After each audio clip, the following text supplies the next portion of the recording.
여러분은 역사상 가장 잔혹했던 복수를 알고 계십니까? 왕좌에 앉아있던 아들이 오래전에 세상을 떠난 어머니의 원한을 갚기 위해 조선 팔도를 피로 물들인 사건. 그것은 단순한 복수가 아닌 조선 역사상 최악의 정치 참사 중 하나였습니다. 1504년 조선을 뒤흔든 피바람. 갑자사화. 지금부터 폭군 연산군이 왜 그리고 어떻게 이 끔찍한 대학살을 일으켰는지 그 숨겨진 진실을 파헤쳐 보겠습니다. 갑자사화의 원인을 이해하려면 연산군의 생모인 패비 윤씨의 비극부터 알아야 합니다. 윤씨는 성종의 계비, 즉 두 번째 왕비였습니다. 그녀는 세자 훗날 연산군을 낳았지만 타고난 질투심과 불같은 성정을 이기지 못했습니다. 그녀의 투기는 결국 왕실의 평화를 깨뜨렸고 급기야 성종의 얼굴에 손톱 자국을 내는 초유의 사태까지 벌어졌죠. 결국 1479년 성종은 신하들의 반대에도 불구하고 윤씨를 폐위시켰고 3년 뒤인 1482년 그녀는 사역을 받고 쓸쓸히 세상을 떠났습니다. 하지만 성종은 이 비극의 전말을 아들인 세자, 즉 어린 연산군에게 철저히 숨겼습니다. 그는 어머니가 왕실의 병으로 세상을 떠났다고만 알고 있었죠. 이것이 바로 시한폭탄이었습니다. 폭군은 태어난 것이 아니라 이렇게 만들어지고 있었던 것입니다. 연산군이 즉위하고 10년이 흐른 1504년 드디어 숨겨졌던 진실이 수면 위로 떠오릅니다. 바로 조선 최고의 간신 중 한 명으로 꼽히는 임사홍의 역할이 컸죠. 무오사화 이후 왕의 총애를 받던 임사홍은 자신의 정적들을 제거하기 위해 이 비밀을 이용하기로 결심합니다.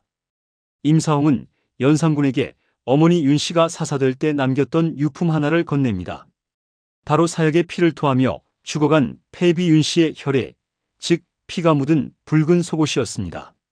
이 핏자국은 어린 시절부터 어머니의 존재를 그리워했던 연산군의 이성을 완전히 마비시켰습니다. 성종이 남긴 패비 윤씨 사사 관련 기록까지 읽은 연산군은 분노와 충격 속에서 어머니의 죽음에 관련된 모든 이들에게 무자비한 복수를 맹세합니다. 연산군의 복수는 상상을 초월했습니다. 첫 번째 표적은 패비 윤씨와 생전의 갈등을 빚었던 성종의 후궁들 엄귀인과 정귀인이었습니다.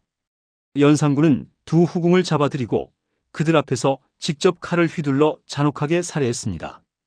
더 충격적인 것은 엄귀인의 아들인 안양군과 정귀인의 아들인 봉안군에게 자신의 어머니를 때려 죽이도록 강요했다는 사실입니다. 이는 왕실의 권위와 윤리를 완전히 파괴한 행위였습니다. 다음은 대신들이었습니다. 폐위와 사사에 관여했던 영의정 윤필상, 패비에게 사약을 들고 갔던 이세좌, 그리고 성종대의 원로 훈구 대신들 수십 명이 연루되어 처형당했습니다. 갑자사화의 특징은 무오사화와 달리 훈구파와 살인파를 가리지 않았다는 점입니다. 무오사화로 살아남았던 살인파의 정신적 지주 김갱필 등도 이 사건에 연루되어 결국 목숨을 잃었죠. 이로써 조정은 왕에게 직언할 수 있는 모든 세력을 잃었습니다. 가장 끔찍하고 극적인 처벌은 이미 세상을 떠난 자들에게 내려졌습니다. 조선의 개국 공신이자 세조의 최측근이었던 한명회를 비롯해 정창손, 심해 등 훈구파의 거두 5명이 죄인으로 낙인 찍혔습니다. 연산군은 이들에게 부관참시, 즉 관을 쪼개 시체를 베는 형벌을 내렸습니다. 이미 죽은 지 수십 년이 지난 시신들을 무덤에서 파내어 목을 베고 거리에 내걸게 한 것입니다. 이처럼 죽은 자에게까지 복수를 행한 왕은 조선 역사상 연산군이 유일했습니다. 갑자사화는 수많은 사람들의 목숨을 앗아갔을 뿐만 아니라 조선의 정치체제 자체를 근본부터 뒤흔들었습니다. 무오사화로 이미 약화되었던 3사의 언론 기능은 갑자사화를 거치며 완전히 소멸했습니다. 왕에게 직언을 할 신하가 사라지자 연산군의 폭정은 브레이크 없이 질주하기 시작했습니다. 그는 자신을 견제하는 모든 것을 능상, 윗사람을 업신여김이라 규정하고 백성들에게까지 가혹한 수탈과 노역을 부과했습니다. 갑자사화는 연산군의 폭정을 알리는 클라이맥스였고 이는 결국 백성과 신하들의 분노를 폭발시키는 기폭제가 되었습니다. 불과 2년 뒤인 1506년 중종반정이 일어나 연산군은 왕위에서 축출되는 비극적인 결말을 맞게 됩니다. 어머니의 원한을 갚고자 했던 아들의 복수국은 결국 자신의 왕국을 멸망으로 이끈 재앙이 되었습니다.